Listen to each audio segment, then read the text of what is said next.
আমাদের এই নতুন জমিতে সার দেওয়ার পর্ব শুরু হয়ে গেছে। এর আগের ভিডিওতে অবশ্যই সবার সাথে আলোচনা করেছি কি কি সার মিশানো আছে এর মধ্যে। তো এটাই আস্তে আস্তে উনি একাই আছে অবশ্য আমাদের এই জমিতে। তো উনি একাই ছিটাবে সম্পূর্ণ জমিটাই, 2 বিঘা 5 কাঠার মতন জমি আছে সম্পূর্ণই রসুন। তো রসুনের সার ছিটাচ্ছে ইনি একাই। তো এই রসুনের সার ছিটানোর পরে অবশ্য আমরা জল দেওয়া শুরু করে দেবো। জলটা এখন বেলা বাজে মোটামুটি 12:30 নাগাদ। আশা করি 6টা থেকে 6:30টার মধ্যে জল দেওয়া অবশ্য হয়ে যাবে। জল দুটো মোটরে চালিয়েছি, দুটো মোটরে একসাথে জল চলছে যাতে তাড়াতাড়ি হয় বা তাড়াতাড়ি ভিজে জমিটা।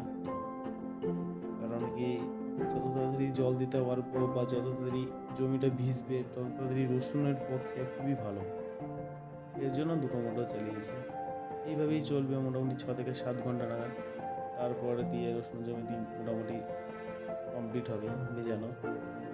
এইভাবেই প্রতিটা রসুনের গোড়ায় জল যাবে, তো দিয়ে রসুনটা খুবই উত্তেজিতভাবে আসবে বা দ্বিতীয়বারে শেষ যেহেতু চলছে, সার সম্পূর্ণ পরিমাণে নিউট্রিশন পাবে গাছগুলো, তো তারপরে গাছগুলো অতিরিক্ত বাড়বে।